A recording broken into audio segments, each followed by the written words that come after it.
Do you ever wake up in the morning and say to yourself, what in the world is going on? The whole place went to hell in a handbag and you don't even own a handbag. I'm telling you, if you want Xanax through your hearing aids, then this is the thing you should do. You should listen to the Randi Lupo show because she covers everything from comedians to writers and everything in between. She's entertaining and informative at the same time. She's everything that you wished your mother-in-law would be, and she isn't. But Randi, she was born in Brooklyn, New York, a different Brooklyn than most, a two-bears own Brooklyn. Randi brings his unique outlook to the show, and Lord knows we do need a different outlook. So now, put down your lattes, because you're about to see and hear something you never heard before, and that's our host, Randi Lupo. Welcome back to part 2 with author Mike Keren. He will be reading from his book, 4 Funerals, No Marriage. Hi, Randy. Thanks for having me back.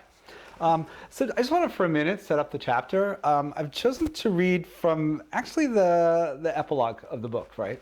From the title, it's no secret that everybody I was caregiving for dies in the book. So this is. I wasn't going to give that away. So this chapter is called Cremains. I was going to kick out of that, but it's what the funeral industry now calls people's ashes, and it's kind of like cranberries became craisins, right? So. It's been a while since my parents have died, and the ashes have been sitting in my house for a while. So that Hanukkah, 12 or 13 years before, when I received the cremation card, also included discussion of what to do with their remains, or rather, what to do with Mom's remains. I don't want a service, Mom has stated. I hate funerals. Just scatter my ashes in New York Harbor. Why New York Harbor? I asked. She had never expressed much affinity for the harbor or its landmarks. I was very curious. It'll be easier for you that way. Just throw them off the Staten Island ferry or something. That was always my mom. She'd go 20 miles out of her way to avoid sentiment. Dad was very quiet. Of course, Mom wasn't exactly letting him get a word in. He did not have any preference for what we should do with his ashes. When pushed, he answered, whatever your mom wants. I just want to know the cremations are paid for, so you don't have to worry about that.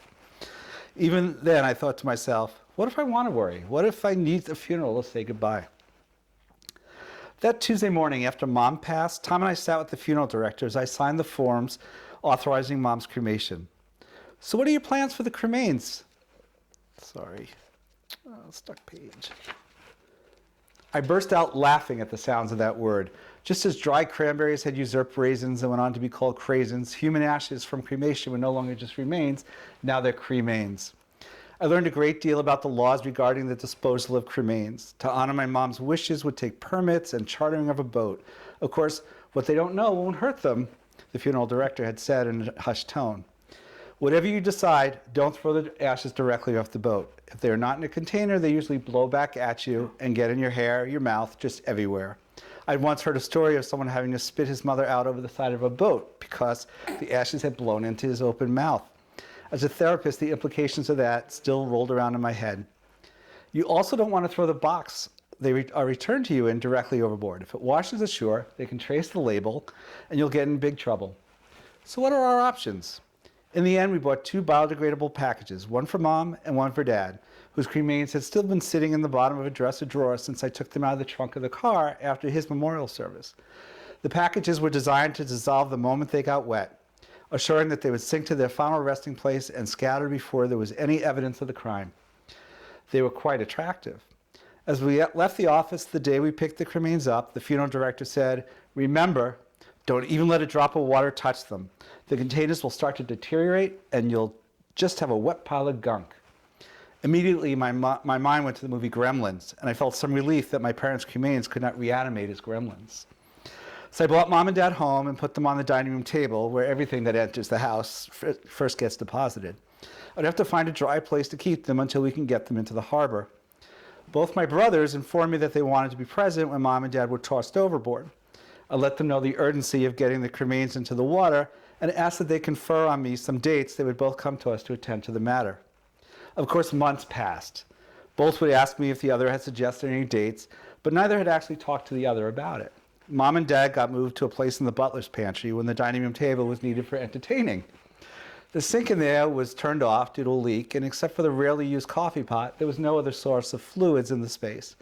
I constantly reminded myself that I should wrap them in plastic until I got the deed done. That Halloween, Tom and I traveled to Mexico to observe their Day of the Dead festivities. The timing, 6 months after my mom's death and 14 months after his mom's death, was unintentional. We'd been planning this trip for years, but the timing added even more poignancy. 2 days after our return, I was upstairs in my room and I could have sworn I heard water running in the house. Living in a 100-year-old house, however, often renders one blasé about hearing things, and after an hour I put down my book, got out from under the covers and went to investigate. I checked both bathrooms on my floor, nothing. I went downstairs. Could it be another pipe over the living room? Nothing.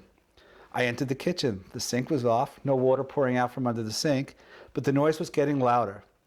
The dog was getting insistent as well, so I got his leash and took him to the curb, where he quickly relieved himself, knowing a treat would await him on his return.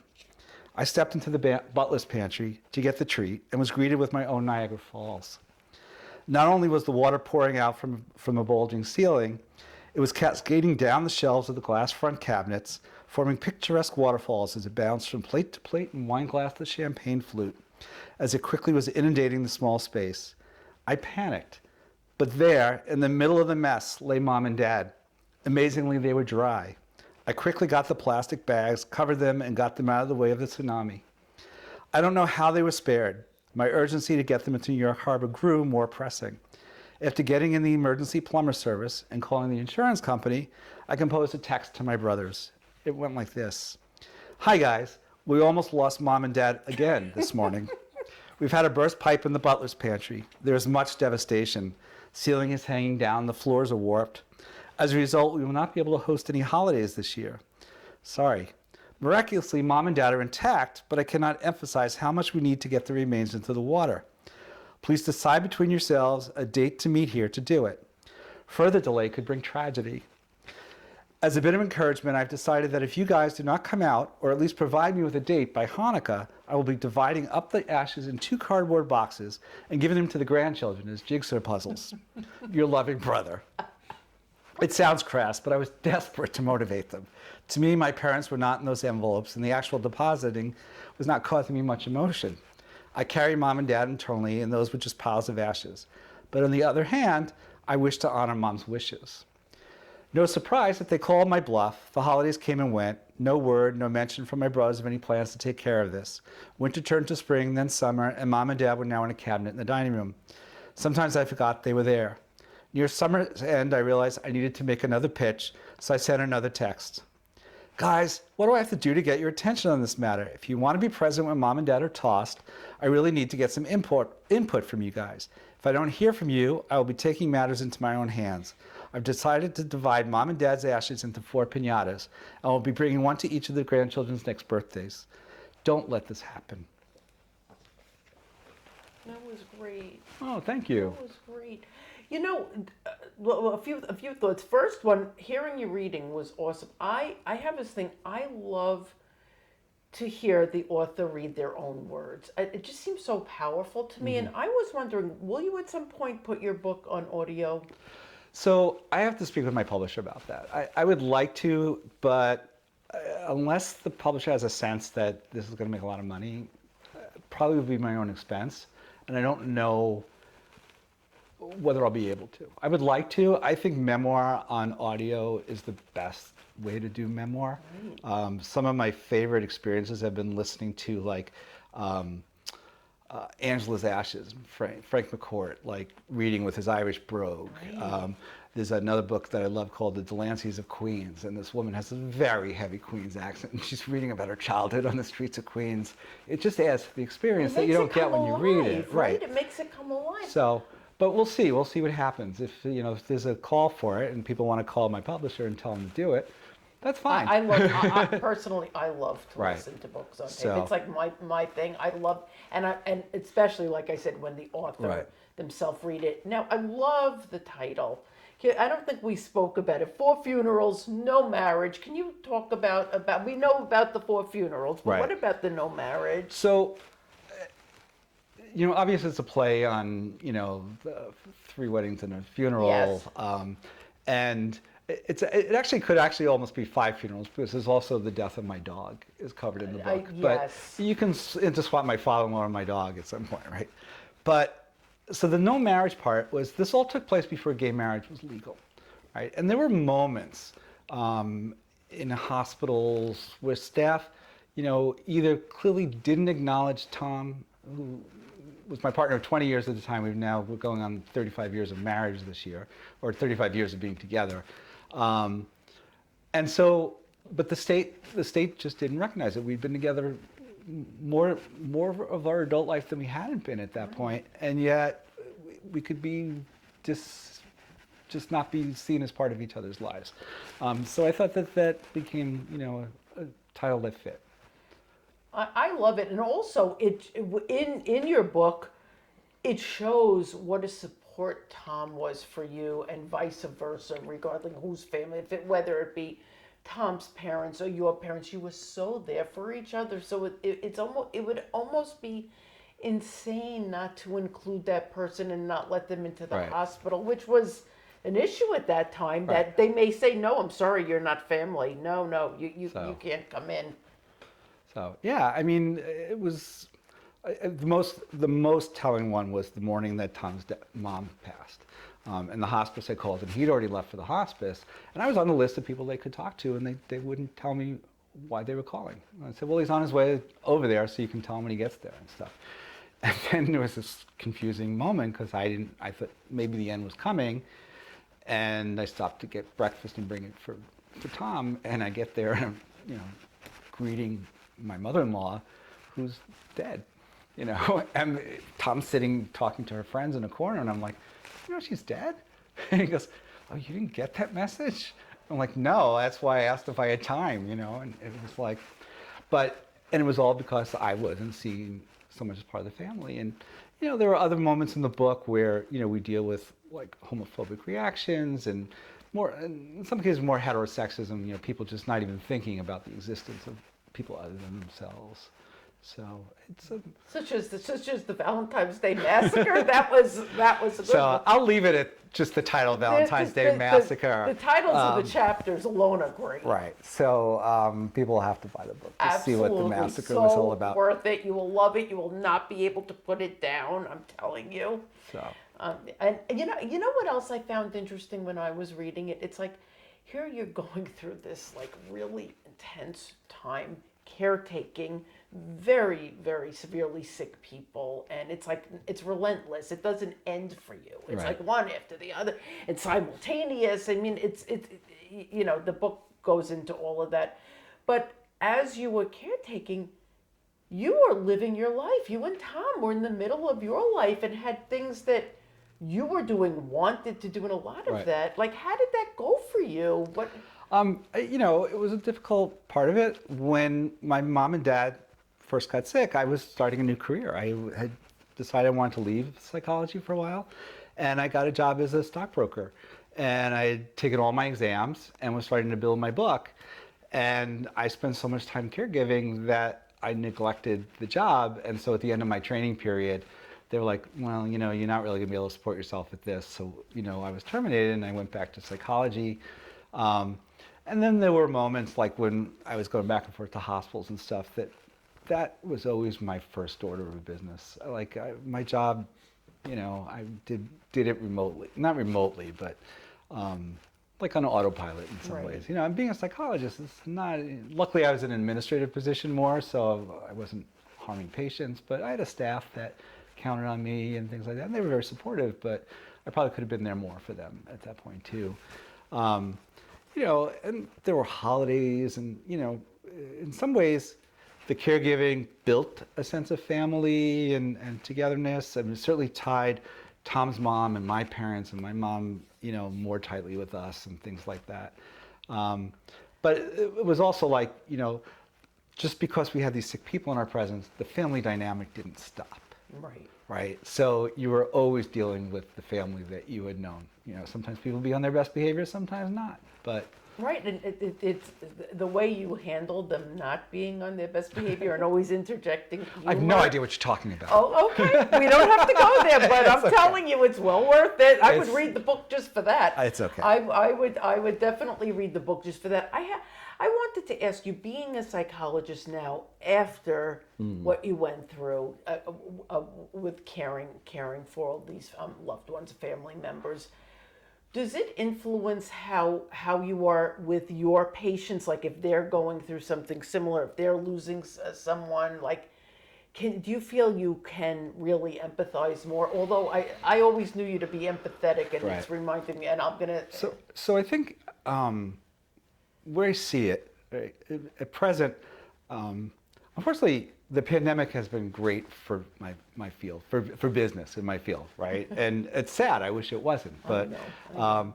And for the last better part of a year, I've been working in a private practice. I'm actually thinking of coming to see you myself.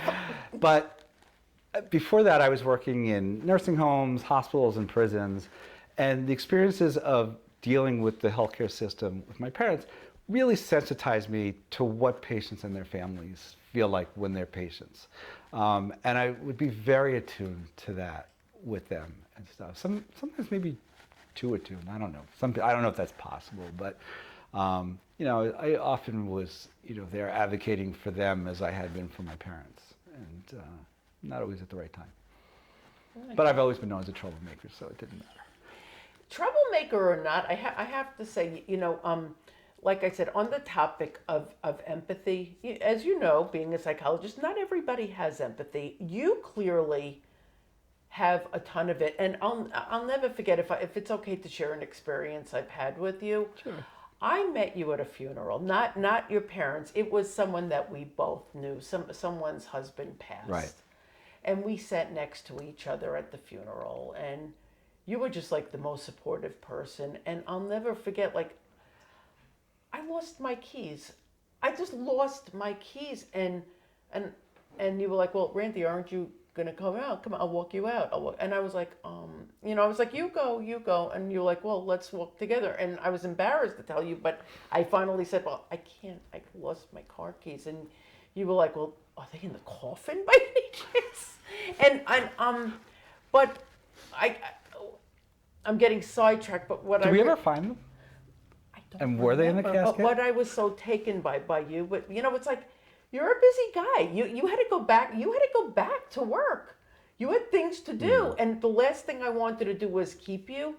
You refused to let me stay. You're like, I am not leaving you in a funeral home by yourself. No one is here. There's no. I was like, but Mike, you have to go. Don't worry, I'll be fine.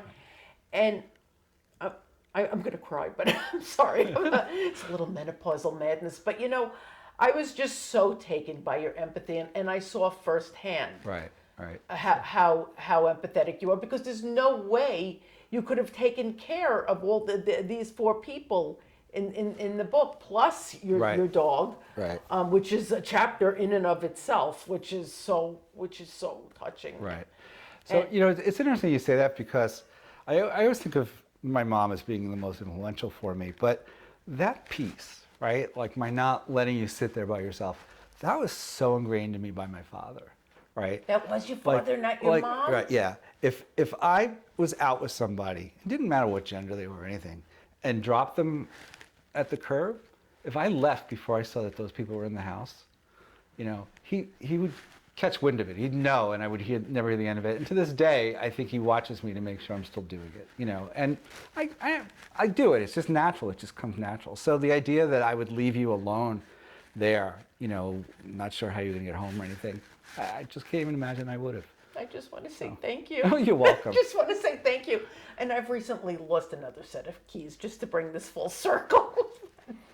I'm working on that issue, though. So, well, anyway. Well, I'm so happy I got to talk with you. I'm, you know, I always love talking to you anyway, Randy, but it was nice to sit and talk about the book. Last question before we close, because this book was so amazing to me, and your writing is superb. I mean, like I said, it just grabs you. Like, you can't put this book down. Are you going to write a sequel? So there is one in the works. got about half of it done. It's the book I thought I was going to write when I started writing this one about my prostate cancer. Right. Tentatively titled The Love Button. It's some of it's a little bit more complicated to write, and frankly, I've done very little writing during the pandemic, and then I started getting ready for the launch of the book. So, but I've got plans to get back to it and to finish writing that. And there's actually a third one. So I see it as like a healthcare trilogy. The first one being as a caregiver in the healthcare system, the second one being a patient in the healthcare system, and then when I no longer need my license and my employment, to write a tell-all about being a psychologist. I can't wait. Not to I'm give forward. out patient information. No, I would I never get it. disrespect their Of course confidentiality, not. but just sort of like what it was like to sort of work in this system as it's devolved over the last 30 years, which I think has been pretty tragic. And then I have some fiction pieces that I've been like playing with and stuff like that. I don't know yet what will come of those, but. So let me ask you: have you always been a writer, or? You know what? I mean, I've written professionally, so I've had a number of papers that I've given, papers published, chapters published, either written or co-written. But creatively, I haven't. I think I kind of got like one of those things where the education system kind of like stifled it, right? Like I'm not even sure exactly where to pin it, but I just know that somewhere in there it sort of cut that off. Because did you get a lot of red in marks? No, it was never that. In fact, forgot to indent. In fact, it was Don't really. forget your grammar. It was really funny because I'm just about 3 years younger than my older brother was. I followed him in school, and he was very easy to follow. Like he set very low expectations for the Keren name. Did you thank him for that? No, I never did. Right. So I had this honors English class in I guess it was 11th grade that we take the AP, and here I am about to turn 60. I'm talking about the AP English class, right? But anyway, and the teacher would occasionally express like, I had your brother. I'm like really shocked to have you in this honors class, right? And then it came time for the AP, and he pulled me aside and he said, you might pull off a 3 if you study a lot and work really hard on this, right? And he didn't tell this to anybody else in the class, right? And then the grades came in the summer, and that September I went back and I was like, so Mr. Edwards, do you want to amend that? Because I got the highest AP score of my class. Oh, wow. Right? Well, I don't know if it was the highest, but it was higher than I mean, I got a 4, which, why do I remember that? Who knows? But, So, these are the things you do remember. I had some skill, but I memories. think like the education system just kind of like played with it so that I didn't explore it and stuff. And, but, I'm glad I found it now. The timing of this book, I could have had it out a few months earlier. I was worried about the pandemic, but I also felt like, isn't it cool? Like I'm about to turn 60. This book comes out a week before my 60th birthday. I'm like, that's like bucket list stuff, right? Like before I die, I want to publish a book. Here I am turning 60, and a week before I finally become a published author. So. I have to tell you, I'm proud of you. Thank you. I'm proud of, because this is such an accomplishment, and I know this is something that you've been working on, and these things always take longer than you think they are, and I totally get that. But you're also an inspiration, because it's like, listen, you could do what you want to do. Don't let age deter you. Yeah, no, so I think age is just a number, but, so get up there and write your book. I'm going now. Thank you so much. You're welcome. Thank you, and I look forward to coming to your book readings. Hey everybody, thanks for watching the Randi Lupo Show. Thanks for checking out the show. Be sure to follow Randi on Twitter at Randi Lupo. Thanks to Broadband Box Office and VK Media. Have a great evening.